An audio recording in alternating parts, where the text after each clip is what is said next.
Detective Lorenzo Higgins took a sip of cold coffee from a paper cup when his phone rang. It was February 14th, Valentine's Day, 2:30 p.m. It was unusually quiet around his desk at the Milford police station. Most of his colleagues had left to respond to calls or were busy with paperwork. "Higgins," he said curtly into the phone. The dispatcher's voice was tense. "We have an acid attack on Oak Street, number 32. The victim is a pregnant woman. An ambulance is on the way, and so are patrol cars."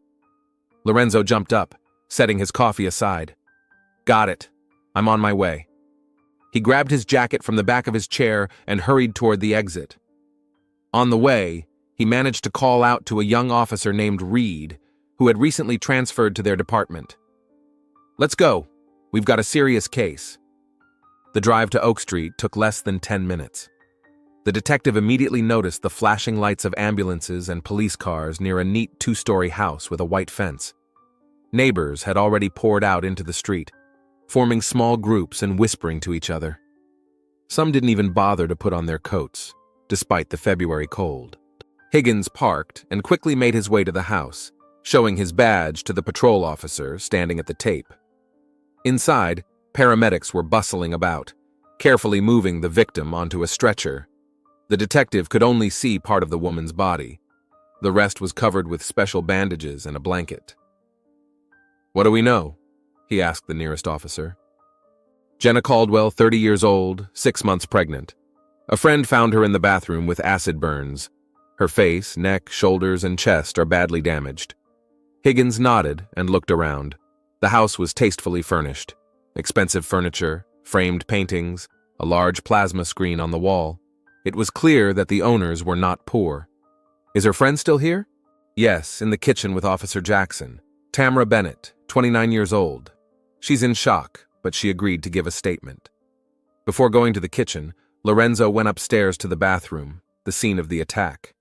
Forensic scientists were already working there, collecting samples and photographing the scene. The air was filled with a pungent chemical smell that made his throat sting. Dark stains were visible on the tiled floor, a mixture of blood and acid. Traces of the substance, washed away by water, stretched from the door to the sink. "What type of acid?" Higgins asked the technician. "Preliminary, sulfuric, high concentration. We'll know more after lab tests." "Were there any signs of forced entry?" "No, sir. The doors and windows are undamaged." The detective looked around the room thoughtfully. Pink slippers lay on the edge of the bathtub, and a terry cloth bathrobe hung on a hanger. On the table near the mirror, cosmetics were laid out, as if a woman had been getting ready to apply makeup. Everything indicated that the attack had occurred while the victim was going about her usual morning routine. Going downstairs, Higgins walked into the kitchen. Tamara Bennett was sitting at the table, clutching a cup of untouched tea. Her dark eyes were red from crying, and her hands were shaking noticeably. Officer Jackson was making notes in her notebook. "Detective Lorenzo Higgins," he introduced himself, sitting down opposite the woman. "Miss Bennett, I understand that this is a difficult time for you, but every detail may be important. Please tell me what happened." Tamara took a deep breath, trying to collect her thoughts. "We agreed to meet Jenna at the mall at noon. Today is her and Isaac's 5th wedding anniversary, and she wanted to buy him a gift. But Jenna didn't show up and didn't answer her phone. I got worried because it wasn't like her. She's always punctual. After waiting for an hour, I decided to stop by her place." Tamara paused, trying to hold back another wave of tears. "The door wasn't locked, which was also strange. I called out to Jenna, but no one answered. I went upstairs and heard water running in the bathroom. I knocked. Silence. Then I opened the door and..." Her voice faltered. "She was lying on the floor. Her face. Did you notice anyone suspicious near the house when you arrived?" Higgins gently changed the subject. "No, no one. The street was empty." "What do you know about Jenna's recent life? Did she have any conflicts or problems?" Tamara shook her head. "No, she was happy. Especially because of the pregnancy. She and Isaac had been waiting for this for so long. They tried for 5 years." "And her husband? Where was he at the time of the attack?" "At work, I think. He owns a restaurant in the city center, the Blue Lagoon. It's Valentine's Day, so they must be busy. Higgins nodded, making notes in his notebook. Is there anyone who might have wanted to harm Jenna? No. Everyone loves her. She works as a nurse in the children's ward at St. Mary's Hospital.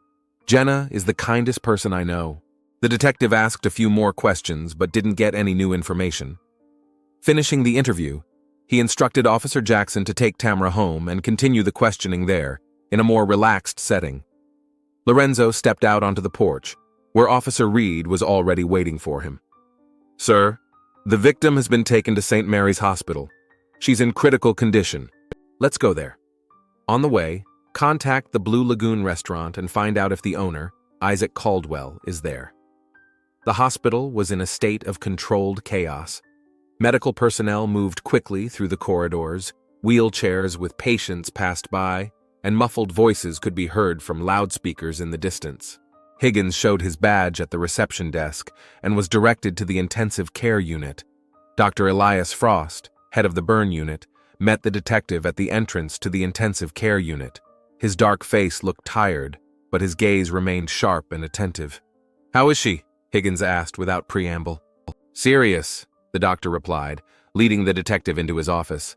Second and third degree burns cover 20% of her body, her face, neck, shoulders, and upper chest. Her left eye is seriously damaged, and I'm not sure we'll be able to save her sight.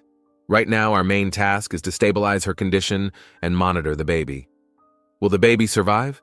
The fetal heartbeat is stable for now, but the patient is in severe shock. The next 24 hours will be critical for both of them. When will I be able to talk to her? Dr. Frost shook his head. Not for several days, if at all. She's under heavy sedation. In addition, she will need a series of operations. We'll start the first one in an hour. I understand. Keep me informed of any changes. Leaving the doctor's office, Higgins bumped into a tall man who had literally rushed into the ward corridor. His eyes were wide with horror, his breathing ragged. Where's my wife? Where's Jenna? He demanded of a nurse. Higgins immediately recognized Isaac Caldwell. The detective approached the man. Mr. Caldwell? I'm Detective Lorenzo Higgins. Your wife is in intensive care, and the doctors are doing everything they can. Isaac turned to him, panic evident in his eyes. What happened? I got a call saying that Jenna had been attacked, that she'd been doused with acid. It's some kind of mistake, right? I'm afraid not. We need to talk.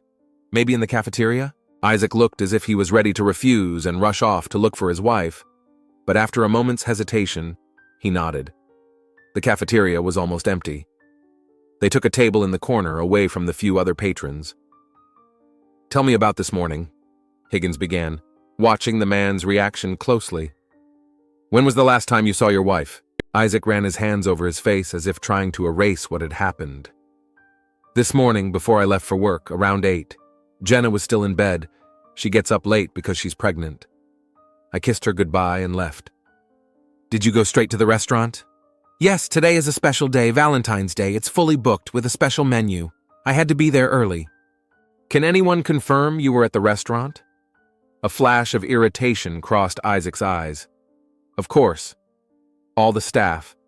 About 30 people. You don't think I... Standard procedure, Mr. Caldwell, Higgins replied calmly. Do you know anyone who might have wanted to harm your wife?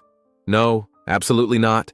Jenna is an angel. Everyone loves her. She's a nurse. She helps children. Do you have any enemies? Maybe business rivals? Dissatisfied customers? Isaac thought for a moment. The restaurant business is always competitive, but not enough for someone to go this far. I can't imagine who could have done this. Or why. How long have you been married?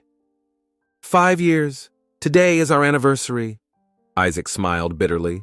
I booked a table at the Azure Beach. I was planning to surprise her. Congratulations, Higgins replied automatically, continuing to study the man. And the child? Is this your first? Yes, we tried for a long time. Jenna had 2 miscarriages. This child is a real miracle for us. For the next 20 minutes, Higgins methodically questioned Isaac about his life, work, family, and friends. The man answered in detail, but the detective couldn't shake the feeling that he was hiding something. Lorenzo's professional intuition rarely failed him.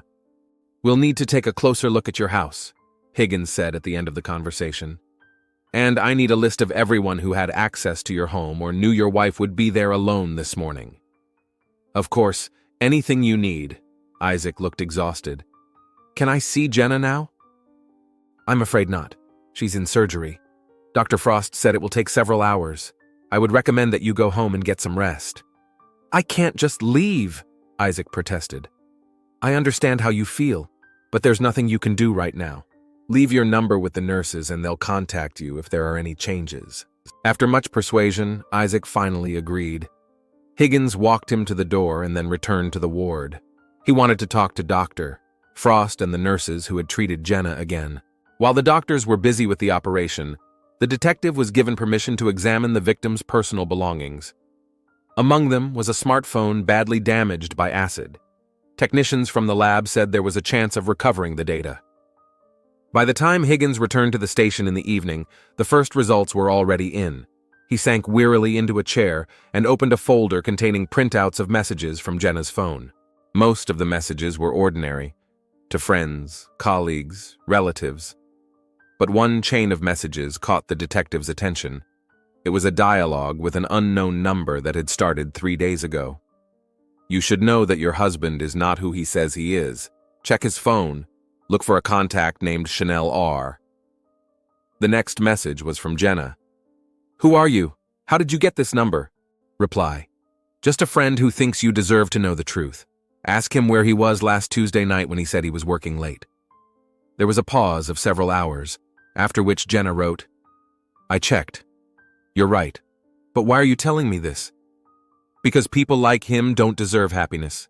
Be careful, he's more dangerous than you think." The last message was sent last night. Jenna wrote, "I'm going to talk to him tomorrow. It's over." Higgins leaned back in his chair, tapping his fingers thoughtfully on the table. Now the picture was becoming clearer. It seemed that Jenna had found out about her husband's infidelity and was going to confront him today, on their anniversary. What if her husband found out about her plans, or his mistress, this mysterious Chanel R? The detective made a note to check all of Isaac's restaurant employees, especially those whose names began with S. It was almost midnight. Valentine's Day was coming to an end, leaving behind not love and romance, but pain and many unanswered questions. Higgins sighed and reached for his phone. He had a long conversation with Isaac Caldwell ahead of him. The morning began earlier than usual for Detective Lorenzo Higgins. He woke up at 5 o'clock and stood in the shower for a long time, trying to wash away the fatigue of a sleepless night. Yesterday's discovery, the messages on Jenna's phone, wouldn't let him rest.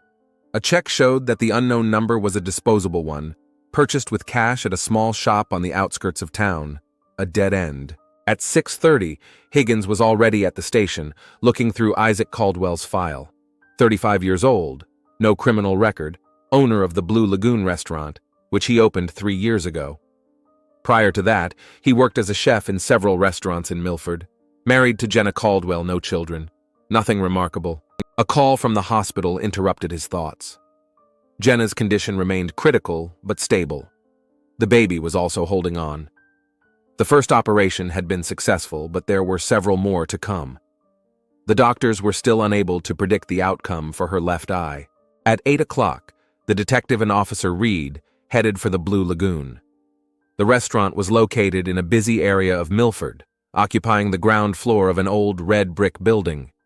Higgins noted the stylish sign and elegant interior visible through the large windows. Despite the early hour, the place was already bustling with activity as the staff prepared for opening. They were greeted by the maitre d', a tall man with perfect posture. "I'm sorry, but we don't open until 11, he said. Higgins showed his badge. "Detective Lorenzo Higgins, Milford Police. This is Officer Reed.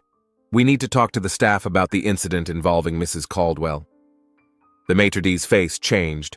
"Yes, of course. It's terrible. Everyone here is just shocked. Mr. Caldwell won't be here today, but I'll show you to his office." Isaac's office was at the back of the restaurant.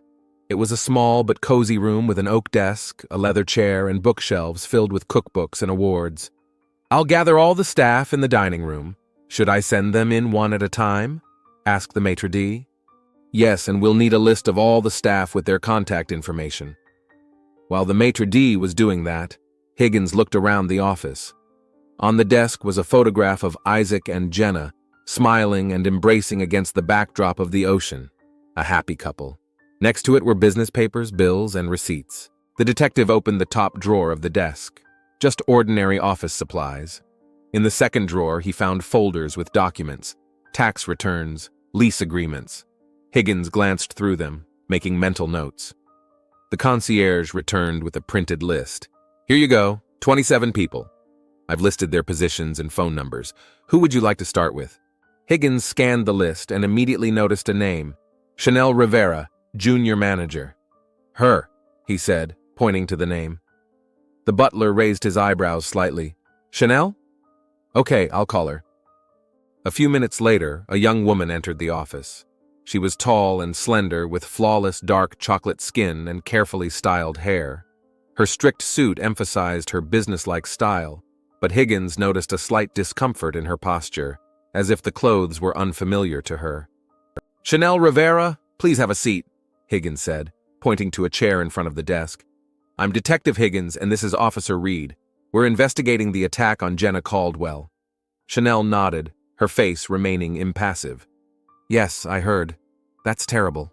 Poor Jenna. How long have you worked at the Blue Lagoon? Almost a year. I started as a hostess. Then Mr. Caldwell promoted me to assistant manager 3 months ago.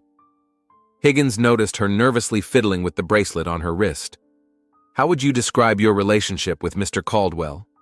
Professional, she replied too quickly. He's a great boss, demanding but fair. Are you acquainted with Mrs. Caldwell? Not very well. She sometimes comes to the restaurant, but we hardly ever talk. Higgins paused, watching the woman's reaction.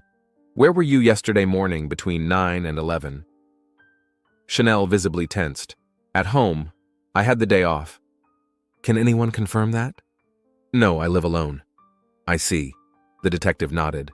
What do you know about the restaurant's financial situation? The question caught her off guard. Financial? Why do you ask?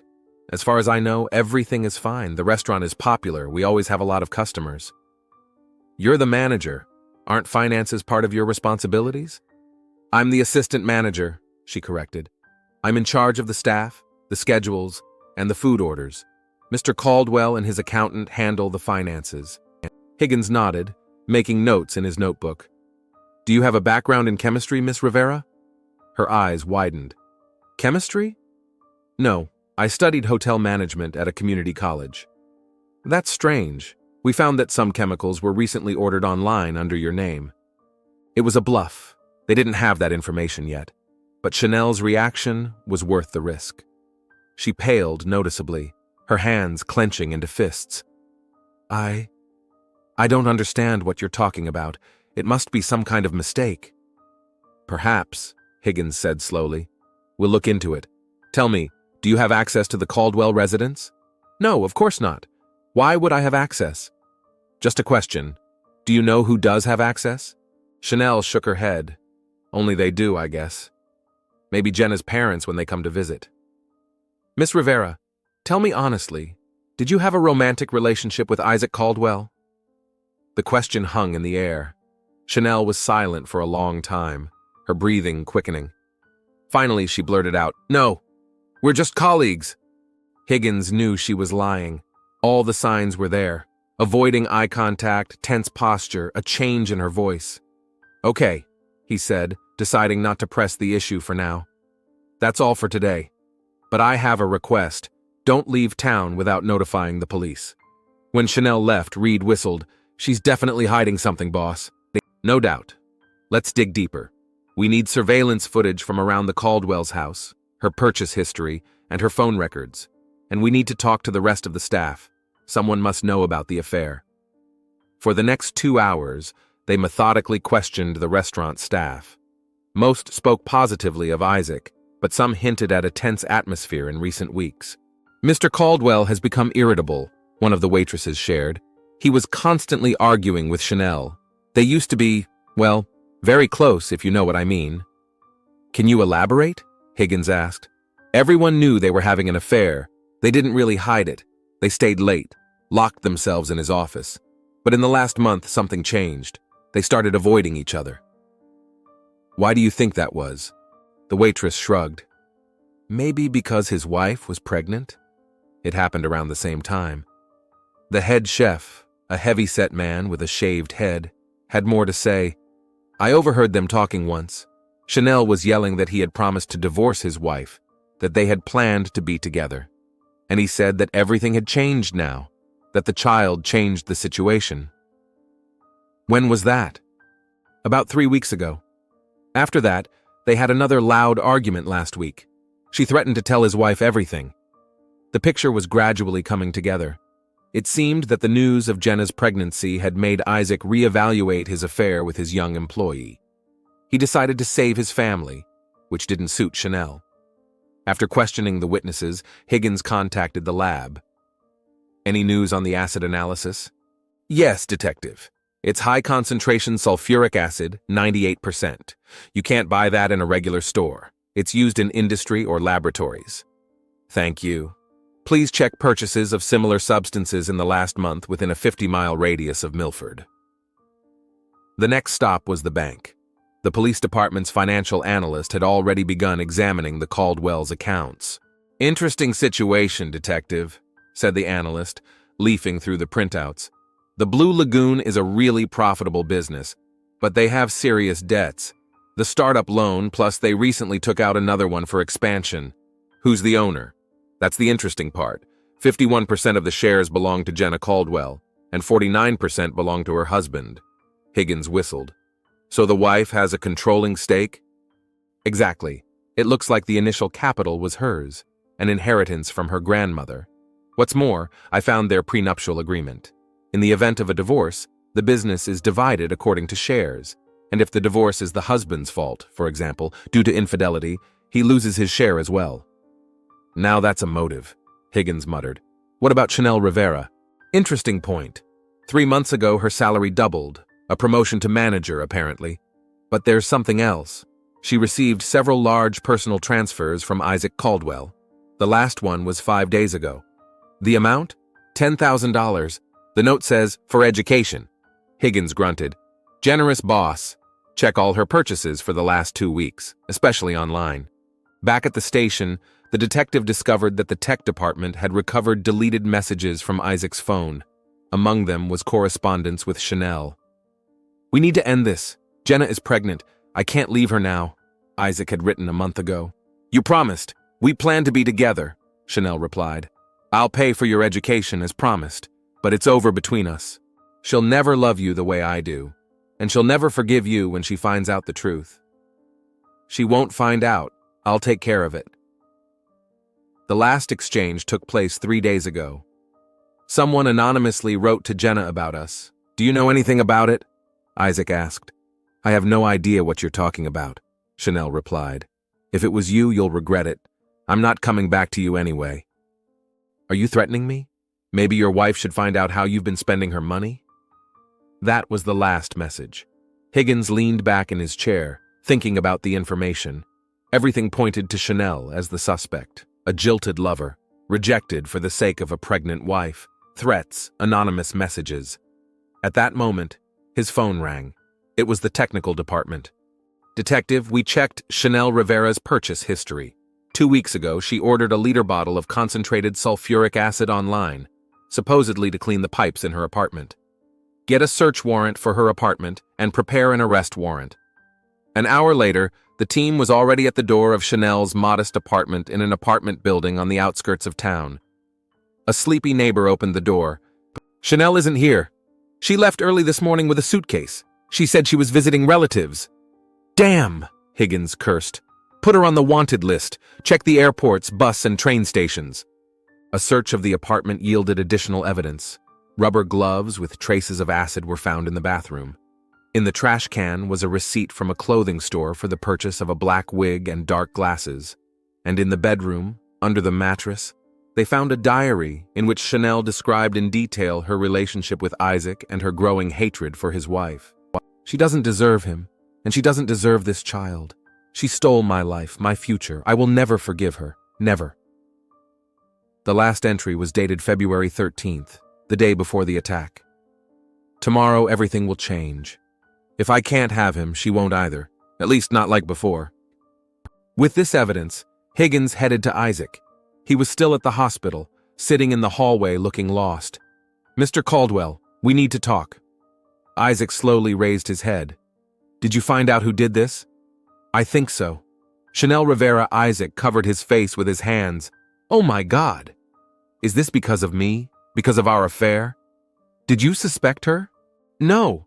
I mean, I knew she was upset about the breakup, but I never thought she was capable of this. This is crazy."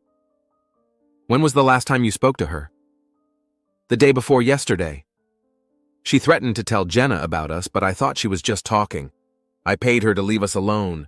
$10,000 for cooking school in another city." "Why does your wife own a controlling stake in the restaurant?" Isaac sighed. "It was her money. An inheritance. I'm just a good cook, and she believed in me and invested in my dream." "And what would have happened if you got divorced?" "I would have lost everything," Isaac admitted. "Not just my wife and child, but the restaurant too. There's a clause in our prenuptial agreement about infidelity." "So you had a motive to get rid of your wife?" Isaac jumped up. "What? Are you crazy? I loved my affair with Chanel, yes, but I would never hurt Jenna, especially now that she's pregnant with our child." Higgins studied the man's face closely, trying to determine if he was lying. "Did you know that Chanel sent anonymous messages to your wife about your affair?" "I suspected it, but I wasn't sure. Jenna told me yesterday morning before I left that we needed to have a serious talk that evening. I guessed what it was about, but I hoped I could fix things." Their conversation was interrupted by a nurse who quickly approached Higgins. "Detective, Dr. Frost asked me to tell you that Mrs. Caldwell has regained consciousness. She's weak but can speak, and she's asking for you." Higgins nodded. "I'll be right there." He turned to Isaac. "Wait here." The intensive care unit was quiet, with only the steady hum of the machines breaking the silence. Jenna lay motionless, her face almost completely hidden under bandages. Only her lips, part of her right cheek, and one eye were visible. "Mrs. Caldwell?" Higgins called softly as he approached the bed. "I'm Detective Lorenzo Higgins. You wanted to see me?" "Detective," her voice was barely audible. "I know who did this." "Who?" "A woman, in a black wig. I didn't recognize her at first, but then she spoke. It was Chanel, my husband's mistress." "Are you sure?" "Yes. She came this morning and said she was from Isaac. When I opened the door, she splashed liquid in my face." Jenna paused, gathering her strength. "But there was someone else there." Higgins tensed. "Who?" "I saw, through the window, Isaac's car. He was waiting for her outside." Jenna's words rang out in the silence of the room like a gunshot. Higgins froze, trying to comprehend what he had heard. Isaac's car at the scene of the crime? That changed everything. "Are you sure it was his car?" the detective asked, leaning closer to the bed. "Absolutely," Jenna whispered. Even through the bandages, he could see her wince in pain. A black Lexus with the license plate AIZCOL. He was always proud of those personalized plates. Higgins made a note in his notebook. Indeed, Isaac had a black Lexus with those plates. The detective had seen the car in the hospital parking lot. "Tell me more about the attack. How did it happen?" Jenna took a deep breath, gathering her strength. "I was getting ready to go out. I was going to meet Tamara at the mall. I wanted to buy Isaac a gift for our anniversary, despite..." She fell silent. "Despite his infidelity?" Higgins suggested gently. "Yes, I found out 3 days ago. An anonymous message. At first I didn't believe it, but then I checked his phone while he was asleep. There were messages from her, photos." Her voice faltered. "I decided to talk to him after our anniversary dinner, give him a chance to explain." "What happened next that morning?" The doorbell rang. I opened it, thinking it was the delivery man with flowers from Isaac. He always sends roses on Valentine's Day. But there was a woman standing there wearing dark glasses and a wig. She said, "From Isaac," and she splashed this liquid in my face. Jenna swallowed hard. The pain was unbearable. I screamed and fell down. I remember her standing over me for a few seconds, just staring, and then she left. "And that's when you saw your husband's car?" "Yes. When I was trying to crawl to the phone, I passed the living room window, and I saw his Lexus in front of the house. There was a man sitting in it. I'm almost certain it was Isaac. Higgins clenched his fists. If this was true, then a classic scenario was unfolding before him. A husband had conspired with his mistress to get rid of his wife. Did you tell your husband that you knew about his affair? I just told him that we needed to have a serious talk that evening. He looked scared. Now I understand why. The doctor monitoring Jenna's condition signaled to Higgins that it was time to end the conversation. The patient needed rest. One more question, said the detective.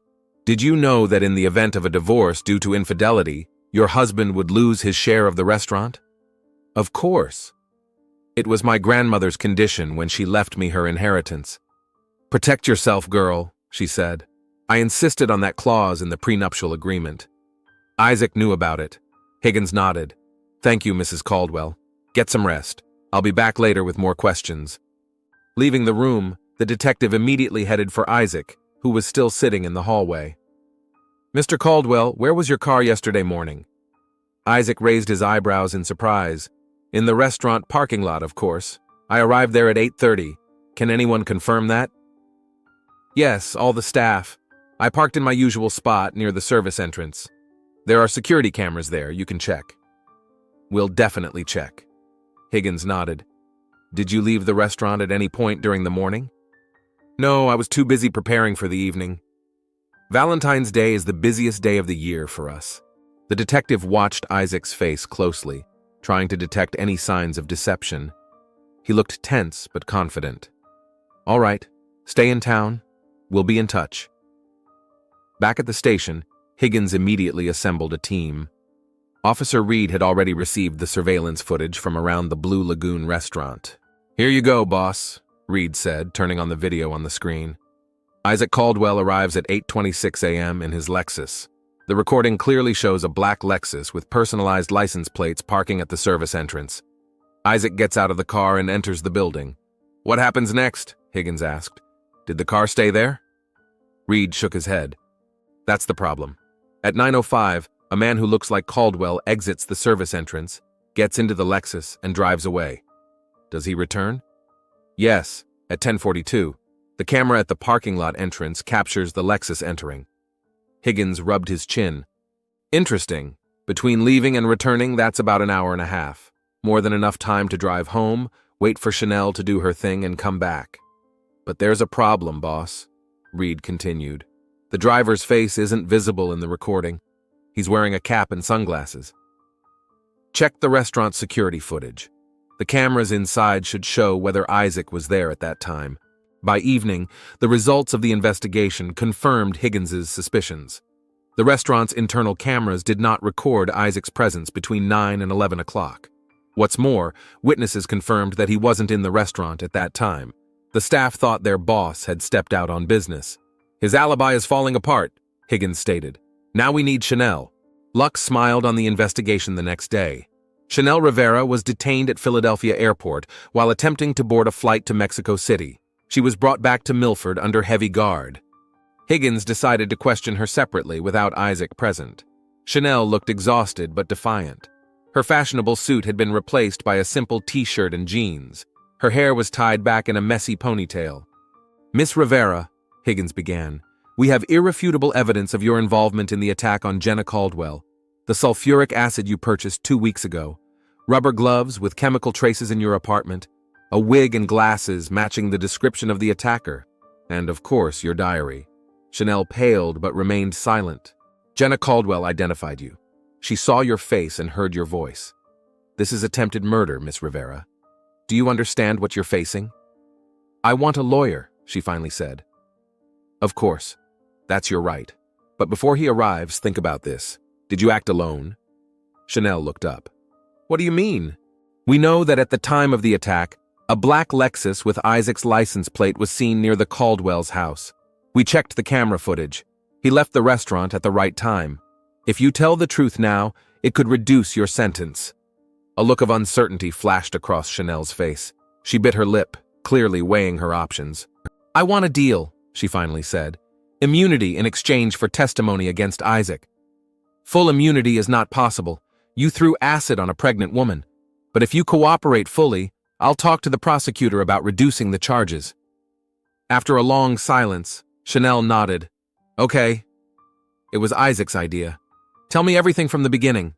We had been dating for about 7 months. Isaac said he was unhappy in his marriage and that he only loved me. He promised to divorce Jenna. Chanel smiled bitterly. Typical story, right? But I believed him, especially when he started spending money on me. Expensive gifts, trips. He even promoted me to manager, even though I had no experience. What changed? Jenna got pregnant. Isaac immediately cooled toward me. He said he couldn't leave her now. I was furious. I threatened to tell his wife everything. And what did he do? At first he tried to calm me down with money, $10,000 for education. In reality, a bribe. But then he found out that someone had anonymously written to Jenna about our affair. Was that you?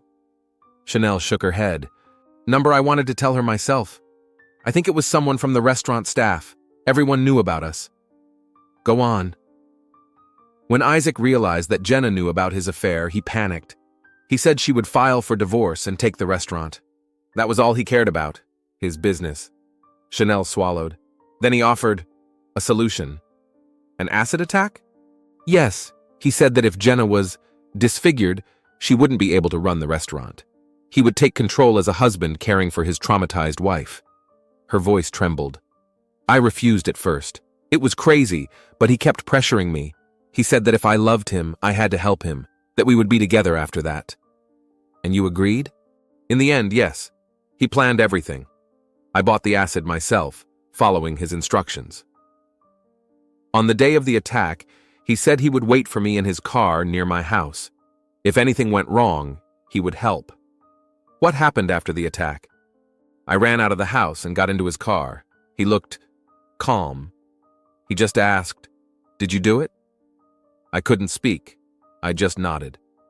He drove me to the bus stop, gave me another $5,000 in cash and told me to disappear for a while.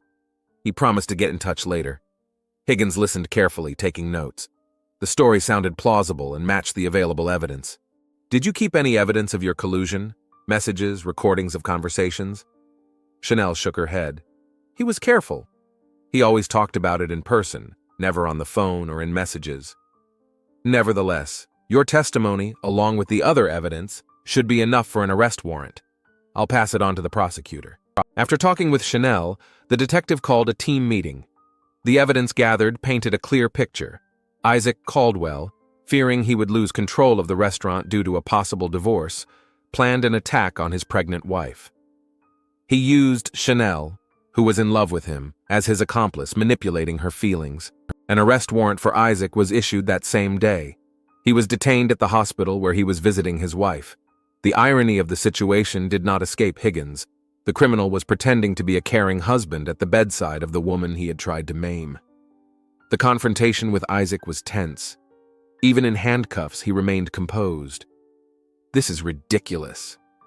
You believe the words of a rejected lover? She's getting back at me for breaking up with her. It's not just Chanel's words, Mr. Caldwell, Higgins replied calmly. We have surveillance footage confirming that you left the restaurant that morning and returned after the attack. Your wife saw your car near the house, and you had a very strong motive. What motive? I love my wife, Isaac exclaimed. But uncertainty flashed in his eyes. The prenuptial agreement, Higgins said. If you divorced because of your infidelity, you would lose control of the restaurant. Jenna found out about your affair with Chanel and was going to talk to you. You panicked. Isaac shook his head. That's your speculation. You have no direct evidence of my involvement.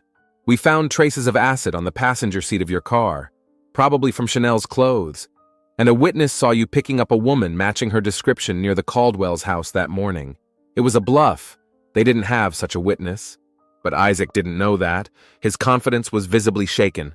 I want a lawyer, he finally said. Of course, that's your right. Isaac and Chanel's trial took place 6 months later. Both were found guilty. Chanel of attempted murder, Isaac of aiding and abetting and organizing the attack. The sentence was harsh, 20 years for Chanel and 25 for Isaac, given his role as the organizer and the aggravating circumstances, the victim's pregnancy. Jenna Caldwell slowly recovered from her injuries.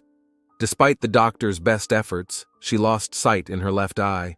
Her face remained disfigured by scars, despite several plastic surgeries, but the most important thing was that the child survived.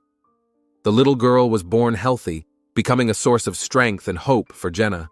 One sunny morning, almost a year after the attack, Detective Higgins received an invitation for a cup of coffee. Jenna was waiting for him in a small cafe near St. Mary's Hospital, where she had returned to work as a nurse, now in the burn unit. "Detective," she smiled as Higgins approached the table. She wore a light scarf that partially concealed the scars on her neck, and sunglasses covered her damaged eye. Next to her, her baby daughter slept peacefully in a stroller, the spitting image of her mother. "Mrs. Caldwell," Higgins began. "Just Jenna, please. I took back my maiden name, Parker." Higgins nodded. "How are you feeling, Jenna?" "Every day is a struggle," she replied honestly. "Physically, emotionally, but I'm surviving. I'm getting stronger. I'm helping others who have been through the same thing. It's healing." "And the restaurant?" "I sold it. I didn't want anything to do with that life." With the money, she started a foundation to help victims of domestic violence. Higgins looked at the sleeping girl. "She's beautiful. What's her name?" "Hope," Jenna smiled, "because even in the darkest moments, she was my hope." They talked for a long time, about the past and the future, about difficulties and joys, about Tamara, who had become a real support for Jenna, helping with the child and supporting her in difficult moments, about new opportunities and plans. When it was time to say goodbye, Jenna unexpectedly took Higgins by the hand. "Thank you for finding the truth, for getting justice." "I was just doing my job," the detective replied, embarrassed. "No," Jenna shook her head. "You did much more than that.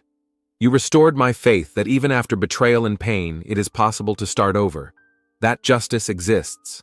As he left the cafe, Lorenzo Higgins thought about the strange twists of fate, about Valentine's Day, which was supposed to be a celebration of love, but turned into a nightmare, about the betrayal, greed, and jealousy that drove two people to commit a terrible crime, and about the strength of spirit of a woman who, after going through unimaginable trials, found the courage not only to survive, but to continue helping others.